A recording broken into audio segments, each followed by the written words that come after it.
Magandang tanghali po. Oras na para sa maiinit na balita. Sa bintana na yan sa Water cannon, kind of object.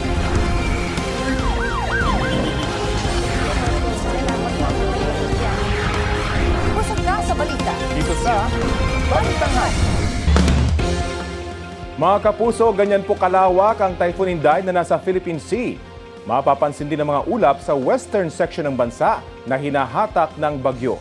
Yan po ang hanging habagat na nagpapaulan na sa ilang lalawigan. Ang latest sa bagyong Inday at sa habagat, ihahatid namin maya-maya. Hindi bababa sa 10 bahay ang nasunog sa Barangay Baritan, Malabon kaninang madaling araw. Sa gitna ng pagkapula sa apoy, inaresto ang isang lalaki na naaktuhan daw na nagnanakaw. Balita hatid ni Gabriel Gonzalez.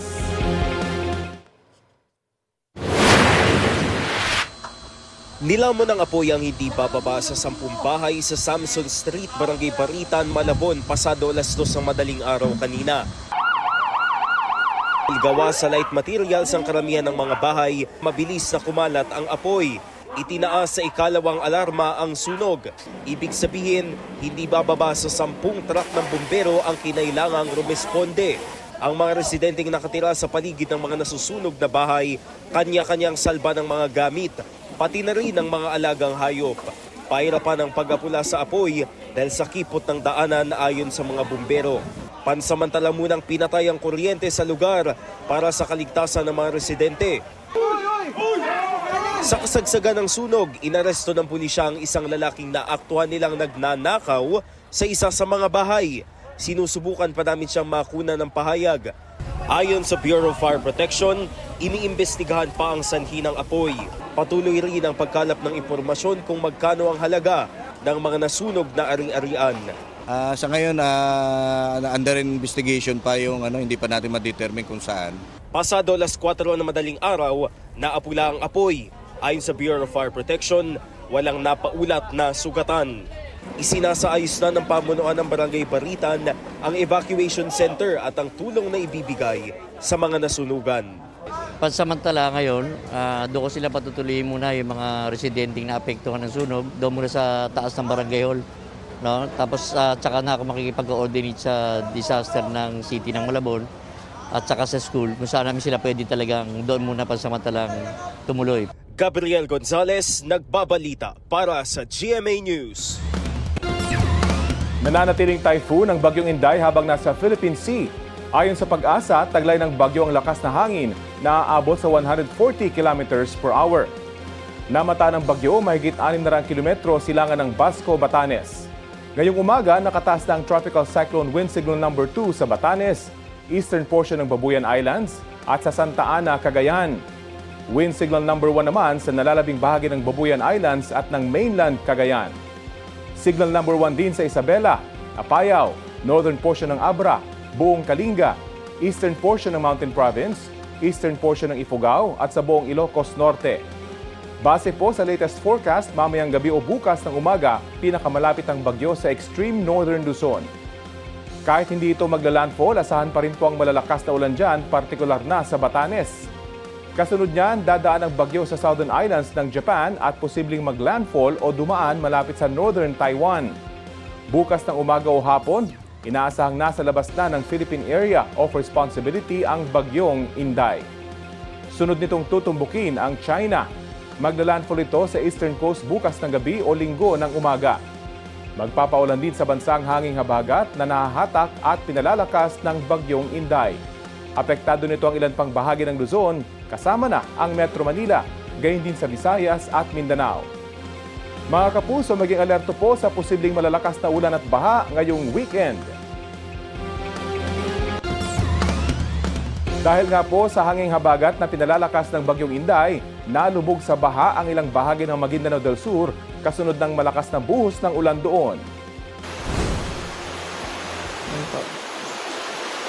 Kabilang sa mga binaha ang Dato Dumpaw Banaog Elementary School sa bayan ng Ampatuan. Pinasok ng baha ang ilang classroom doon. Ang ilang gamit inilagay sa matataas na pwesto.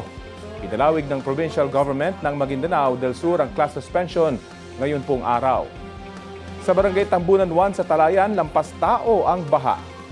Pinasok na rin ng baha ang ilang bahay. Naipit sa baha ang ilang graduating student kasama ang kanilang mga magulang. Nirescue at hinatid sila ng mga sundalo sa kanilang graduation ceremony. Sa iba pang bahagi ng Talayan, nagmistulang ilog ang mga kalsada. Naging pahirapan tuloy ang biyahe ng mga motorista. Sa barangay Nituan sa bayan ng Parang Maguindanao del Norte, nagmistulan namang ilog ang isang kalsada roon dahil sa baha. Ilang residente ang nirescue. Maraming motorista rin ang stranded. Nagdulot din ng pagbagal ng daloy na trapiko ang baha.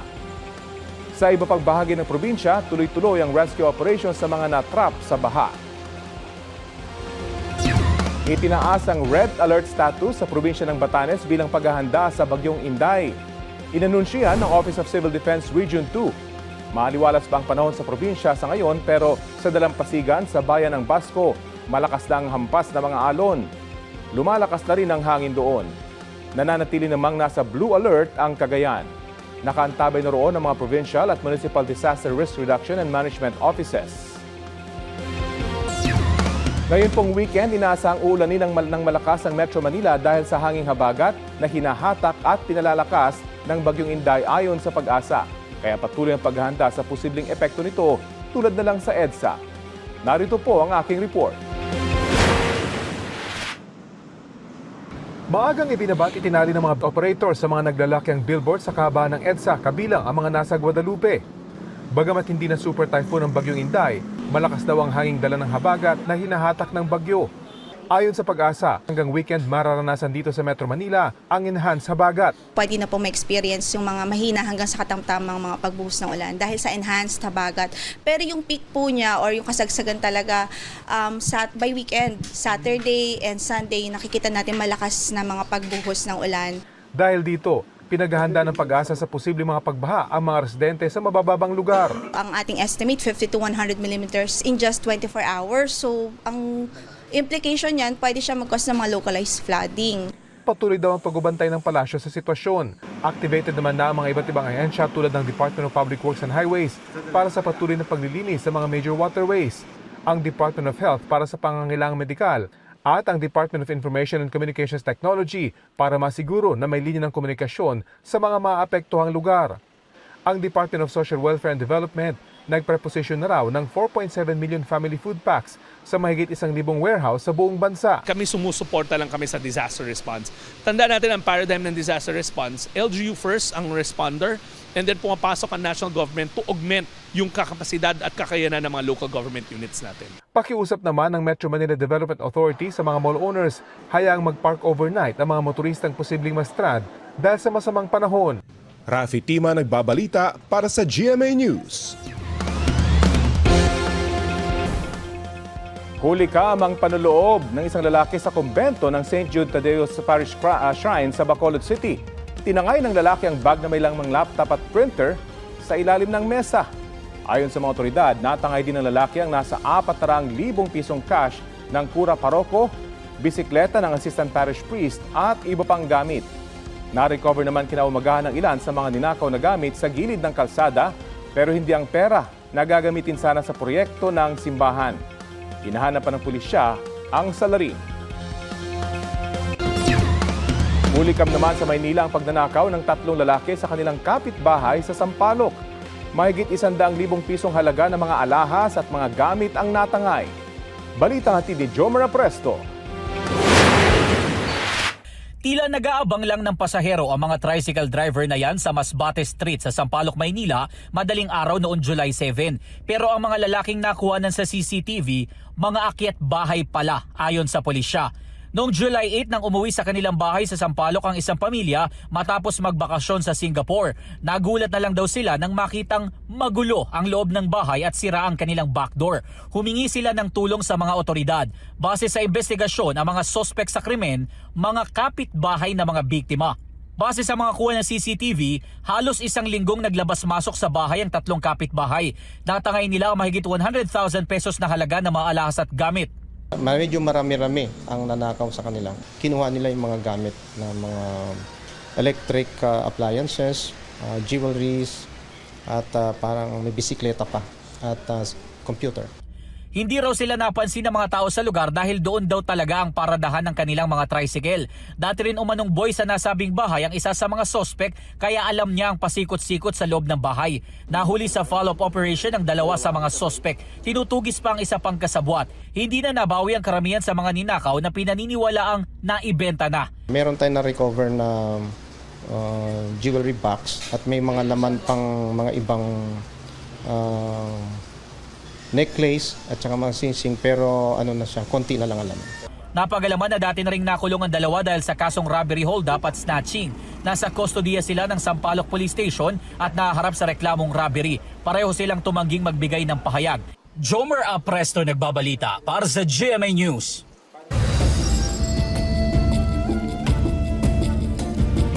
Umabot sa probinsya ng Cebu ang matinding ashfall mula sa pagputok ng Bulkang Canlaon sa Negros Island kahapon. Ang mga guro sa Haklupan Elementary School nagulat sa mga abong dumikit sa kanilang mga gamit. Ramdam din ang ashfall sa lungsod ng Cebu. Bakas ang abo sa mga nakaparadang sasakyan sa tabing kalsada. Nagrereklamo na ang ilang residente na mahapdi ang kanilang mga mata at nahihirapan silang huminga. Nag-ikot ang Bureau of Fire Protection sa Barangay San Nicolas proper para paalalahanan ang mga residente na magsuot ng face mask. Dahil sa ashfall, sinuspindi ng mga lokal na pamahalaan sa Cebu ang klase sa lahat ng antas sa mga pampubliko at pribadong eskwelahan doon.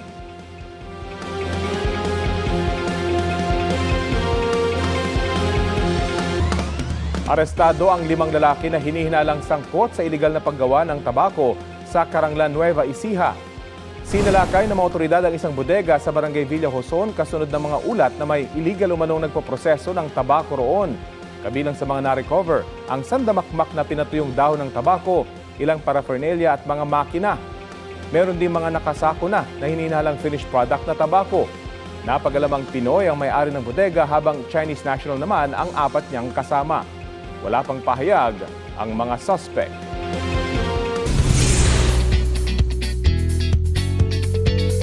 Pangbaong latest for the weekend. Looking for inspiration? Sagot na kayo ni Sparkle Star Clea Pineda. Chika ni Clea, nag-gain siya ng weight during pandemic. Sinubukan daw niyang mag-diet at mag-workout pero laging nauuwi sa cheat day. February 2026 daw, sineryoso ni Clea ang kanyang weight loss journey. At ang naging motivation niya, self-love. Sa loob ng 5 buwan, 20 kilos daw ang nabawas sa timbang ni Clea. Payo niya sa mga gusto ring maging fit, consistency sa diet at exercise.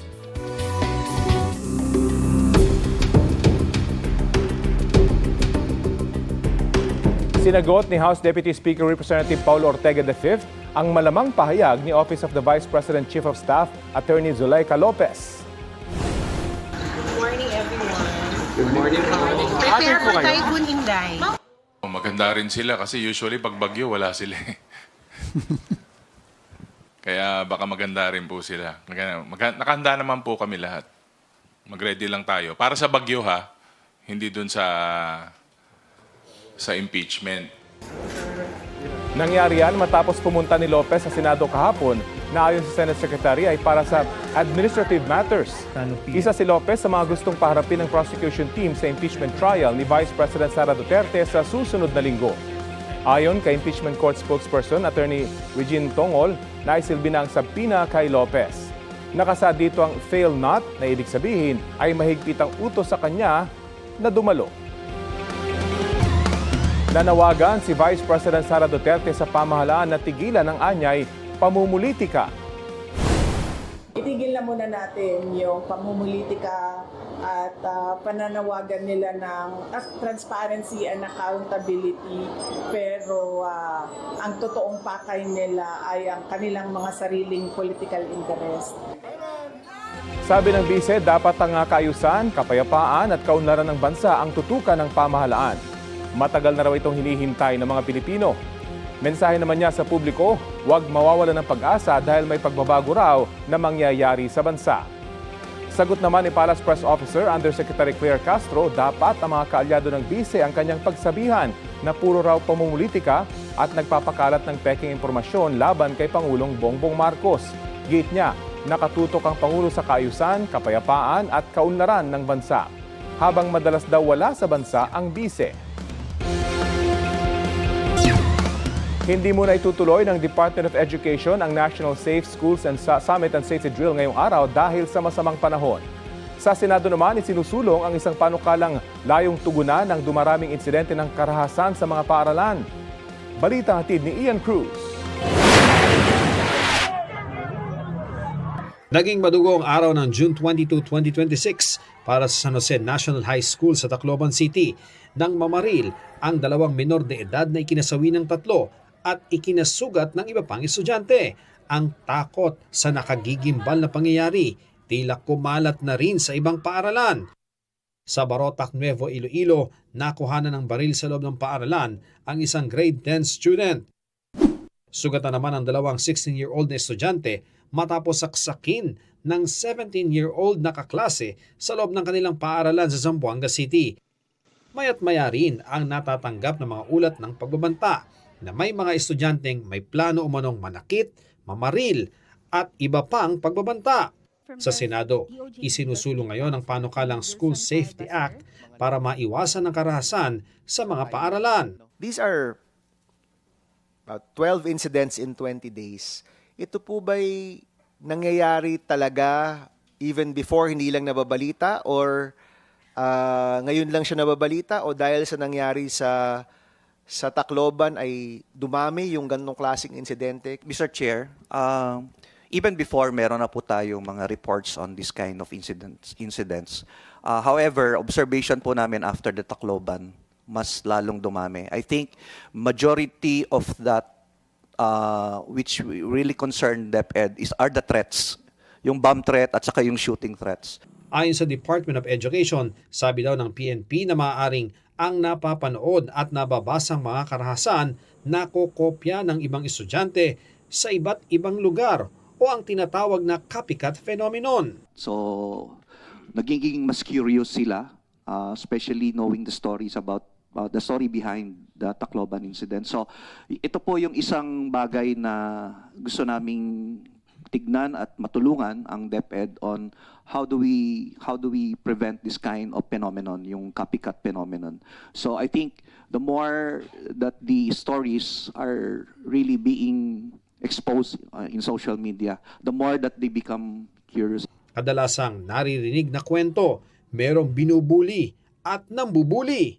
Tinukoy ni Senate President Sherwin Gatchalian ang resulta ng 2022 Program for International Student Assessment kung saan nasa 62% ng mga estudyante ang nakaranas daw ng bullying. Mas nakakabahala ang dami ng mga estudyanteng nakakatanggap ng pagbabanta na halos kalahati ng bilang ng mga mag-aaral. Worrisome for us, yung susunod yan yung 41%. I was threatened by other students. And this is in the context nung mga nangyayari ngayon, saksakan, barilan.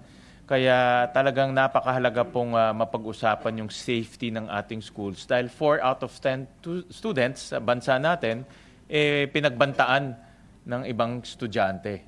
Kasama sa mungkaing hakbang ang paglalagay ng CCTV cameras, guidance counselors at school counselor associates. Ayon sa DepEd, inaayos na nila ng DBM ang pag-hire ng nasa 10,000 school counselor associates sa taong ito para matiyak ang maayos na mental health ng mga estudyante. Lumalabas din na 3 sa 10 paaralan lamang sa bansa ang may security guard ayon sa DepEd. 7 rin lang sa 10 paaralan sa bansa ang may bakod. Ang iba, hindi epektibo sa pagpapatupad ng seguridad. Bahagi na ng ginagawa ng DepEd para bigyan ng seguridad ang mga estudyante sa paaralan ang pagsasagawa ng regular na fire at earthquake drill. Pero kasunod ng serye ng mga karahasan sa paaralan, sisimula na rin ang kagawaran ang pagsasagawa ng active shooting drill. Ian Cruz nagbabalita para sa GMA News. Nagdire-diretso ang multipurpose vehicle na yan hanggang bumangga sa isang poste sa Center Island ng Villamil Bridge sa Calasiao, Pangasinan. Tumama rin ang sasakyan sa malaking flower pot sa kalsada. Sugatan ang driver ng MPV. Dinala siya sa ospital at nasa maayos ng kondisyon. Ayon sa pulisya, hindi napansin ng driver na nasa Center Island na siya habang sinusundan ang isang navigational application. Inako naman ng driver ang pagpapagawa sa mga nasirang estruktura. Walang ibang nadamay sa insidente. Patay ang isang lalaki matapos hampasin ng bote at saksakin ng dalawa niyang kainuman sa Antipolo, Rizal. Sumuko ang dalawang suspect. Balitang hatid ni Gabriel Gonzalez. Patay ang 42 anyos na nagtitinda ng sampagita matapos siyang saksakin at paluin sa ulo gamit ang bote ng alak sa barangay Santa Cruz, Antipolo City. Ang mga sospek ang dalawang kainuman ng biktima nitong linggo. Ayon sa mga nakasaksi, nagkakasiyahan ng biktima at dalawang sospek nang bigla silang magtalo na nauwi sa krimen. May tumawag po sa amin na meron nga daw pong stabbing incident doon sa Sitio Gumamela Phase 5. Pagdating po namin doon, talagang no pulse, no breathing na po talaga yung pasyente. Batay sa mga nakakita sa insidente, dito po mismo hinampas ng bote sa ulo at sinaksak ang biktima. Nadatnan na lang ng mga responder na nakatihaya na at duguan ang biktima dito sa aking kinatatayuan. Yung mga sumaksak nakita pa raw na nagtago doon sa sapa malapit dito sa lugar. Sumuko sa pulisya ang mga sospek kalaunan. Base sa pahayag nila sa mga pulis, may sinabi raw ang biktima na hindi nila nagustuhan. Sinuntok din umano ng biktima ang isa sa mga sospek, kaya dumampot siya ng bote ng alak at ipinalo sa ulo ng biktima. Ang isa pang kainuman, inundayan naman ng saksak ang biktima. Labis daw nila itong pinagsisisihan. Kasi po, binastos po yung ano niya po yung asawa niya po, yung kapatid ko po.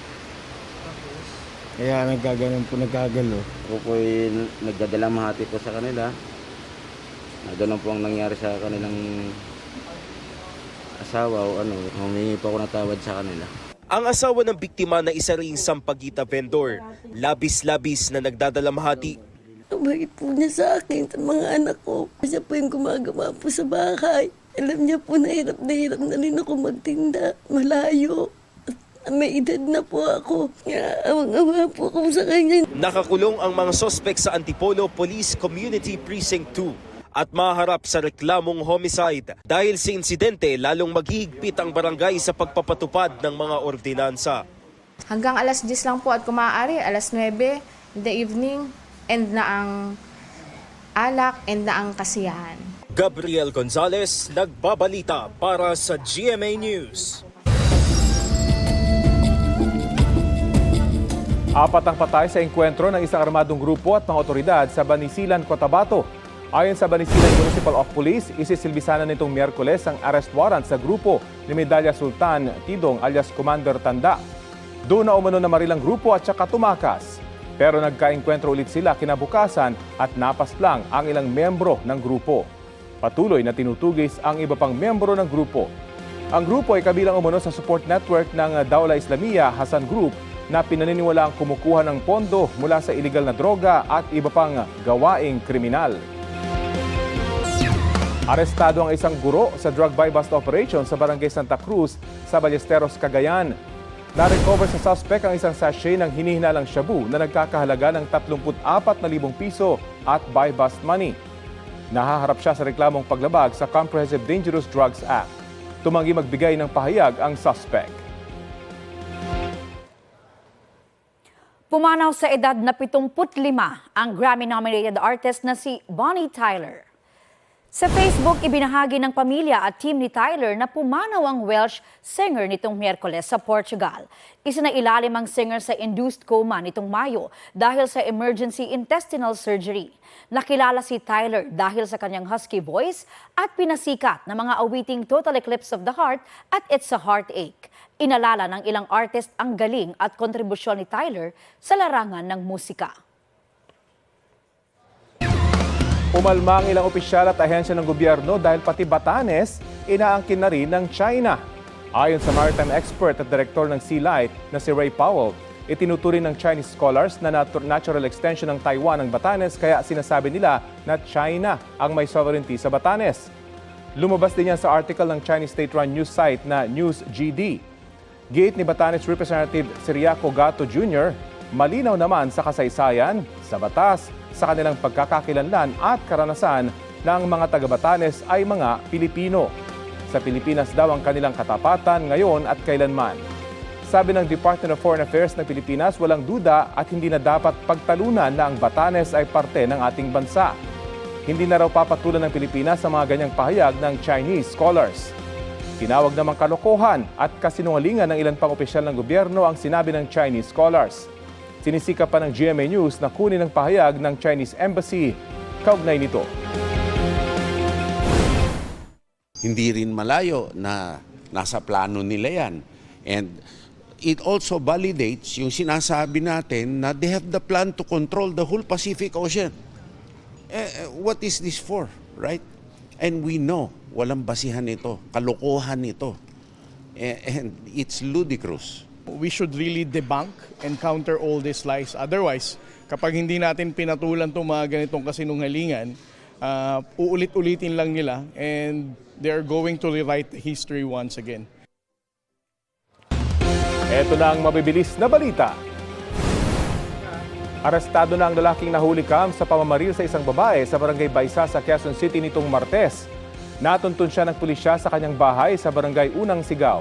Napag-alaman ding 5 araw pa lang nakakalaya ang suspect mula sa kasong may kinalaman sa iligal na droga. Una nang na-recover ang baril na ginamit sa pamamaril sa nasawing biktima. Natagpuan din ang motorsiklong inagaw niya sa isang rider para gamitin sa pagtakas. Hindi pa malinaw ang motibo sa krimen. Tumanggi namang magbigay ng pahayag ang suspect. Mahaharap siya sa reklamong murder at paglabag sa New Anti-Carnapping Act. Natunto na rin ang driver ng trailer truck na nang hit and run sa isang babaeng rider sa Tondo, Maynila noong Lunes. Paliwanag ng driver, hindi niya napansin na nakasagasa siya kaya nagdire-diretso lang siya ng takbo. Mahaharap ang suspect sa reklamong reckless imprudence resulting in homicide and damage to property. Napag-alamang dati nang nasangkot ang suspect sa kaparehong insidente.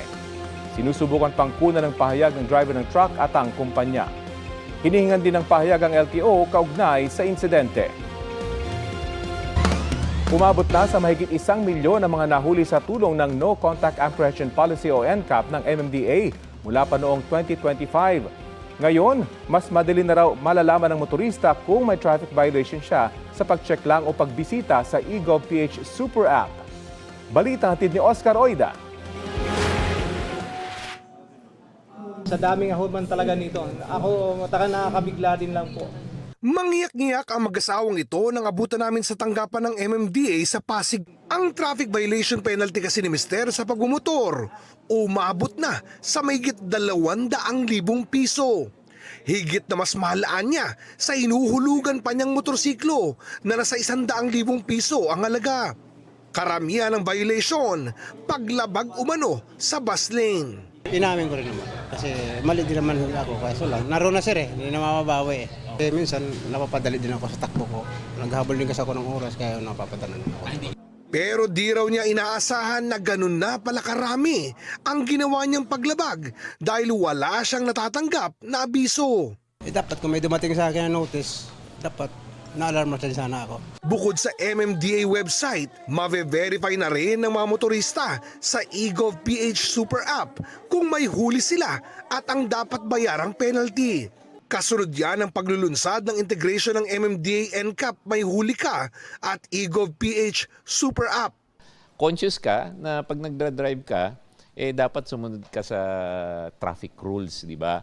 Kasi alam mo na pagka nag-violate ka, alam mo, makikita ka at second, wala ka ng dahilan para hindi magbayad dahil napaka-convenient na Sa inyong eGov.ph app, hanapin at piliin ang MMDA NCAP service. Dapat munang irehistro ang inyong sasakyan. Pwedeng iscan ang ORCR o mano-manong ilagay ang plate number, file number at make and model ng sasakyan. Matapos ito, makikita mo na ang detalye ng violation ng inyong sasakyan kung mayroon man. Pwede na rin sa app mismo magbayad ng penalty, pati pagkontra sa violation. Pag nakita mo at tingin mo mali ang pagkakahuli, meron ding QR code doon na i-scan mo lang, papasok ka or dadalhin ka sa contest mechanism. So online na rin po yung pag-contest. So hindi nyo na rin po kailangan pumunta dito sa amin sa MMDA para i-contest po. Noong Abril, naantala ang ilang serbisyo dahil nagkaproblema nila sa cloud service subscription. Sabi noon ng DICT, dumami ang gumamit nito at lumampas sa kapasidad ng sistema nito. Nagawan na raw nila ito ng paraan. Wala po kasi yung budget talaga to develop. Nanghihingi na rin po kami ng dagdag budget. Kailangan natin po ito yung mga cloud services, mga cybersecurity subscription. Kung sa cybersecurity, meron din tayong 24/7 na monitoring, and si eGov team naman natin sinigurado na karamihan na lahat ng mga transmission dyan encrypted at saka protected. So doon hindi tayo magkakaproblema. Mayo noong nakaraang taon, muling inilunsad ng MMDA ang No Contact Apprehension Policy o NCAP. Kasunod ng partial lifting ng Korte Suprema ng Temporary Restraining Order laban sa pagpapatupad nito sa ilang bahagi ng Metro Manila. Ayon sa MMDA, mula nang muling ilunsad ang NCAP noong nakaraang taon, umabot na sa mahigit 1 milyon ang huli. 300,000 dito ang nakumpirma. Parang bumababa pa siya ngayon, which means nga na nagiging conscious yung ating mga motorista na sumunod. Kasi dati kasi siguro ang mindset pag walang nakikitang enforcers, uy, pwedeng mag-violate. Inanunsyo ng Korte Suprema na binawi na nila ang Temporary Restraining Order at ibinasura ang consolidated petitions laban sa NCAP sa Metro Manila. Oscar Oida, nagbabalita para sa GMA News.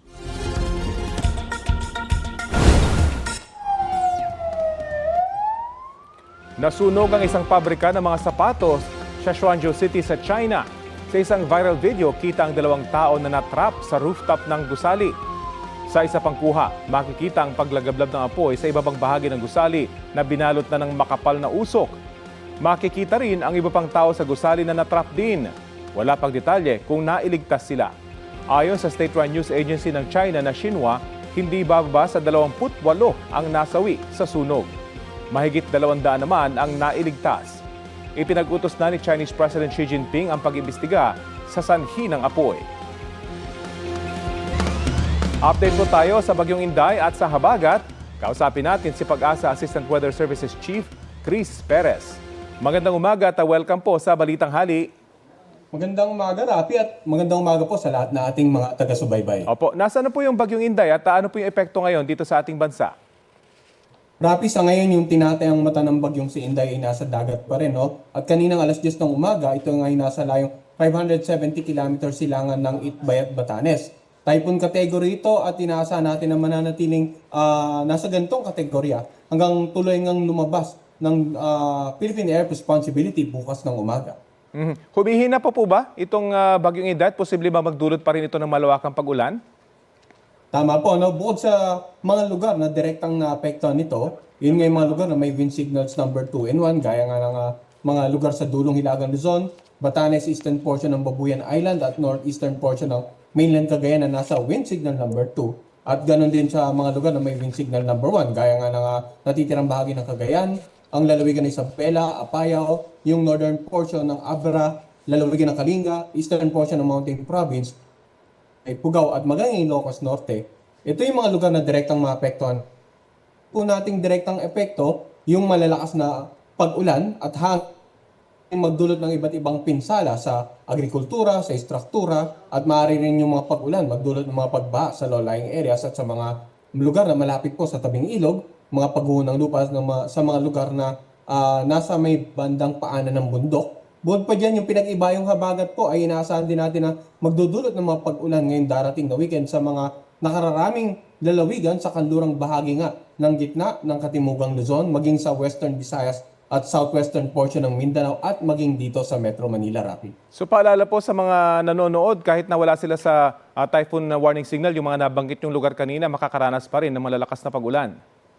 Tama po, no? So, for example, over the next 24 hours, simula ngayong araw hanggang bukas, may mga pag-ulan tayo na posibleng umabot hanggang mula 100 hanggang 200 mm of rain dito nga sa Occidental Mindoro at saka sa may bandang Antique. Samantala 50 to 100 mm of rain naman dito nga sa mga lalawigan karaniwan nasa kanlurang bahagi nga ng Central and Southern Luzon kasama ng Metro Manila, ilang lalawigan sa Western Visayas at ilang lalawigan sa western part ng Mindanao. So yung mga pag-ulan na dulot ng pinag-ibayong habagat ay posible rin pong pagbaha sa low-lying areas, mga pagguho ng lupa sa mga lugar na malapit po sa paanan ng bundok, lalong-lalo na kung ilang araw na pong napapansin ng mga kababayan natin dito sa mga lugar nito na umuulan nga sa kanilang lugar. So, dapat maging alerto at patuloy din yung pakikipag-ugnayan sa mga local government at saka local disaster risk reduction managing officials, bukod pa dyan sa patuloy na mag-monitor sa mga updates ng pag-asa patungkol sa bagyong Inday at sa pinag-ibayong habagat. Hanggang kailan po magtatagal itong enhanced habagat? Well, inaasahan po natin ngayong darating na weekend, may mga lugar pa rin pong tuluyang maapektuhan ng enhanced habagat hanggang sa tuluyang makalabas ng PAR, possibly dahan-dahang mag-subside or mabawasan yung mga lugar na maapektuhan ng pinag-ibayong habagat simula po sa darating na linggo.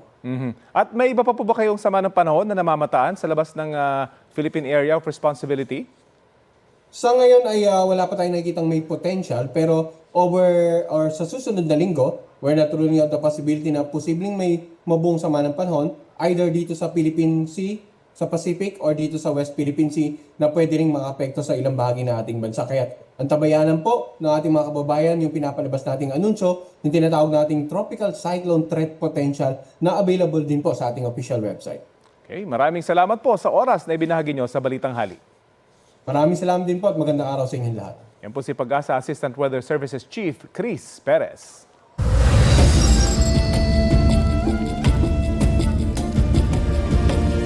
Ilan sa mga paaralan sa Cebu ang nagkansela pa rin ng klase ngayong araw dahil sa naranasang volcanic ashfall kahapon ng umaga dulot ng muling pagputok ng Mount Canlaon. May ulat on the spot si Fe Marie Dumabok ng GMA Regional TV. Fe? Rafi, ayon sa Cebu Provincial Government, nasa 38 LGUs dito sa Cebu ang nagkansela ng face-to-face classes ngayong araw upang masiguro ang kaligtasan ng mga mag-aaral at guro. Alas 7:33 kahapon ng umaga nang sumabog ang Bulkang Canlaon. Naranasan ng volcanic ashfall sa Canlaon City sa probinsya ng Negros Oriental na umabot at naramdaman sa katabing lalawigan ng Cebu. Hanggang ngayong araw, kansilado pa rin ang face-to-face classes dito sa Talisay City ng Cebu at iba pang 37 LGUs ng Cebu. Dito sa Talisay City, para matiyak ang kaligtasan ng mga mag-aaral at guro, nagsasagawa ngayon ng paglilinis sa mga paaralan. Tulad na lang dito sa Science Laboratory ng Talisay City Science High School, kung saan bakas pa ang mga ashfall dito sa mga lamesa at mga kagamitan. Ayon sa kanilang principal, inuna nila na mapalinis itong laboratory para masigurong hindi masira ng mga abo ang mga equipment. Adlaw, since magi-klase, so nakahigayon kita og kanang pampalimpyo nya. Giuna nato ang mga laboratory nga nasa third floor kay pabor kayo sa hangin. Nya ang kining laboratory nato kan adlaw mo ginagigamit nya karon pertig isang abuga.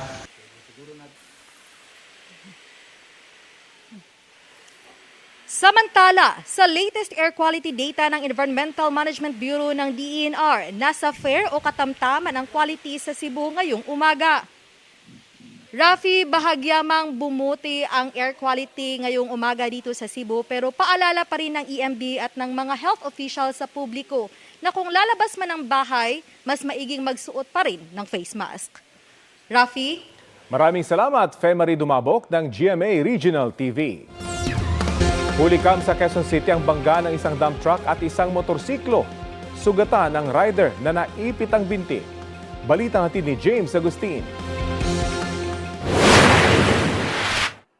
Sa intersection ng Anona Street at Chico Street sa Quezon City, nagkabanggaan ng isang dump truck at motorsiklo. Mag-alas 3 na madaling araw kanina. Nakaladkad pa ng ilang metro ang motorsiklo. Ang motorsiklo pumailalim sa truck. Naipit ang kanang binti ng 33 anyos sa lalaking rider. Kinilangang gumamit ng extrication tools sa mga rescuer ng QCDRMO bago tuluyang nailigtas ang rider. Isinakay siya sa ambulansya at dinala sa ospital. Ang nakita po namin kaagad yan, gano'n na itsura niya, nakaipit na yung paa niya. Tapos yun nga, bagsak na siya doon. Tumawag na kami ng 122 dahil hindi namin pwedeng galawin. Ginawa na lang po ng mga rescuer, ginyak po nila yung truck para po maiangat, mailabas yung paa ng tao. Yung lalaki naman po, okay naman siya, nakapagsasalita, alam niya yung tunog ng cellphone niya, asawa niya yung tumatawag. Walang traffic light sa intersection. Sa imbestigasyon, binabaybay ng dump truck ang Anona Street nang sumulpot mula sa Chico Street ang motorsiklo. Nasa kusodian ng QCPD Traffic Sector 3 ang 40 anyos sa driver ng dump truck habang nagpapatuloy ang imbestigasyon. Galing daw siyang Nueva Ecija at magde-deliver ng buhangin sa Binangonan, Rizal na mangyari ang aksidente. Ay biglaan pong mabilis pong motor. tama-tama sa intersection. Bigla pong sumalpok sa akin. Mabilis po, di ko alam kung lasing eh. Talagang dadaos-dos talaga yung truck. Di kaya pa-full stop. Inabot ng halos 1 oras bago natanggal sa lugar ang mga sasakyang nasangkot sa aksidente. James Agustin, nagbabalita para sa GMA News. Mga kapuso, huli cam sa Iloilo ang pambibiktima sa ilang establishmento ng palit pera modus. Sa kuha ng CCTV sa Pototan, Iloilo, makikita ang isang babae na nagpapalit ng 1,000 pesos na barya sa isang kainan sa Pototan Public Market noong June 30. Nagpahabol pa siya ng isa pang 1,000 pesos. Nang naibigay na ng may-ari ng tindahan ng 2 buong 1,000 pesos, mabilis na pinilitan ng suspect ng 100 pesos ang isa at sinabing 1,100 pesos lang ang kanyang natanggap. Sa kabuuan, 900 pesos ang nakuha ng kawatan na hindi patukoy ang pagkakakinanlan. Nai-report na ang insidente sa pulisya.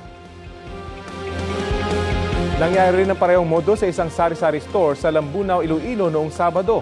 Sa video, makikitang bumili ang babae ng isang pakete ng sigarilyo.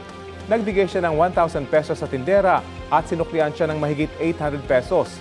Pero mabilis na itinago ng kawatan ang 100 pesos at pinalabas na kulang ang natanggap niyang sukli. Mabuti na lang at nireview muna ng bantay ang kuha ng kanilang CCTV. Agad namang umalis ang suspect. Iniimbestigahan na ng mga otoridad kung iisang babaeng nahuli cam sa magkahiwalay na insidente. Update tayo sa kalusugan ng arestadong si Senador Rodante Marcoleta na confined sa PNP General Hospital mula pa nitong Lunes, July 6. May ulat on the spot si Maki Pulido. Maki? Sa pagdinig sa Sandigan Bayan 3rd Division, sinabi ni Colonel Benali Bayani ng PNP Hospital na mas mabuti na ang medical condition ngayon ni Senator Rodante Marcoleta kumpara nung una siyang dinala sa PNP Hospital noong Lunes. Sa ngayon daw, hindi na hirap huminga ang senador. Bihira na rin daw ang pananakit ng dibdib. Sa pagtatanong ng mga maestrado, sabi ni Colonel Bayani, fit to travel na si Senator Marcoleta at kaya na rin daw nitong pumarap sa korte basta naka-face mask. Pero ang rekomendasyon niya, bago raw dalhin sa korte si Marcoleta, patapusin muna ang sinimulang antibiotics na matatapos sa July 15. Nagpapakatuloy si Associate Justice Ronald Moreno. Nauna kasing sinabi ng PNP General Hospital na kailangang i-isolate muna ang senador. Inutos ni Associate Justice Carl Miranda, chair ng Sandigan Bayan, 3rd Division na isailalim ng Philippine General Hospital sa medical check-up si Marcoleta at magbigay ng rekomendasyon kung kailangan ba talagang sa PNP General Hospital naka-confine si Marcoleta. Kasabay nito, tinanong ng korte ang warden at doktor ng DJMP Male Dormitory sa Payatas kung kaya ba nilang asikasuhin ang mga elderly detainees na may chronic illness. Tiniyak naman ng doktor ng DJMP Male Dormitory na kaya ng kanilang pasilidad na magbantay ng may edad ng may chronic illness at hypertensive. Sakali man daw na kailangan, agad nilang madadala sa East Avenue Hospital ang pasyente. Rocky? Maraming salamat, Maki Pulido. Ibinasura ng Sandigan Bayan 5th Division ang hiling ni Senador Jingo Estrada na makadalo sa impeachment trial ni Vice President Sara Duterte. Batay sa desisyon ng mga mahistrado, kawalan ng merito ang dahilan kung bakit hindi nila kinatigan ang hiling ng senador. Hindi rin daw maituturing na emergency o compelling temporary relief ang hiling ni Estrada. Dagdag pa nila, ang pagdalo ni Estrada sa paglilitis ay nangangahulugang 3 beses kada linggo siyang lalabas ng kulungan. Bagay na hindi nila mapapayagan lalo't may 72 araw na trial days ang paglilitis sa bise. Wala pang pahayag ang kampo ni Estrada. Nakakulong si Estrada sa kasong plunder at graft kaugnay sa pagtagap-umano ng kickback mula sa flood control projects. Sinuspindi rin siya ng Sandigan Bayan ng 70 araw.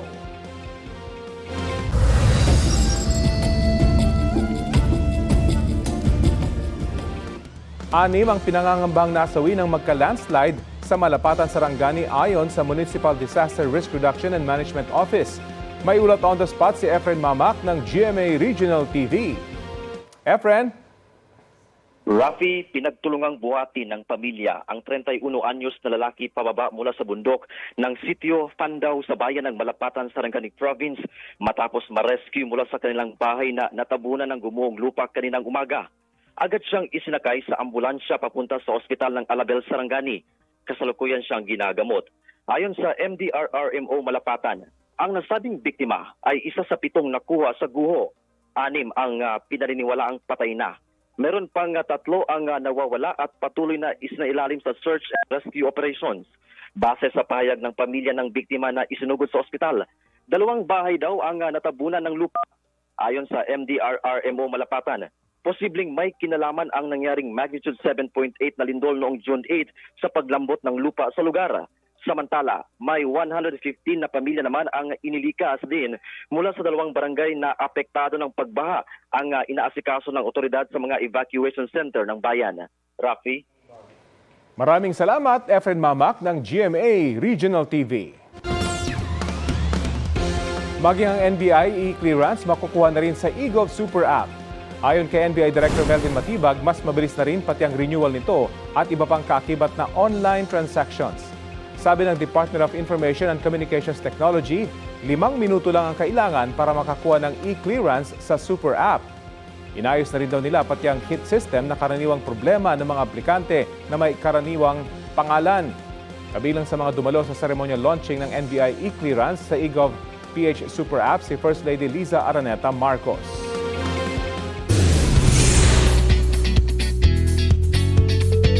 Tuloy-tuloy ang taping para sa upcoming Kapuso series na Whispers from Heaven. Sa social media page ng serye, may pasilip sila sa isang eksena sa Senate hearing.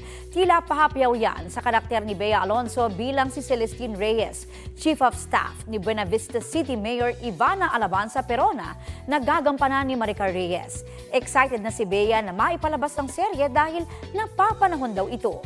Happy rin siya to work on a big project sa kanyang 25th year sa showbiz.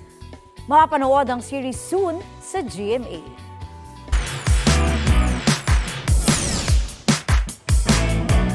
Sabi nga, there's plenty of fish in the sea. Pero ang isang dancing mommy sa Caloocan hindi ipagpapalit ang kanyang #1 supporter. All out sa pagsasayaw si Mami Maribeth ni News Cooper Skater Fernandez dahil todo bigay ang paghataw. Hindi lang pamilya niya ang natuwa, pati ang alaga nilang goldfish tutok sa bawat pitik. On a scale of 1 to 10, mukhang 11 ang grade na ibibigay nito sa performance. Ang netizens na pasana all sa pet na anilay hindi judgmental. Winner sa view si Mommy Maribeth at is the best niyang alaga na main characters. Ang cute naman, nanood talaga. Yung isda nanonood pala, no? At yan po ang maiinit na balita ngayong tanghali. Rafi Tima po. Kasama niyo rin po ako, Aubrey Carampel. Ito ang GMA News, walang kinikilingan, walang pinoprotektahan. Noon at ngayon, serbisyong totoo.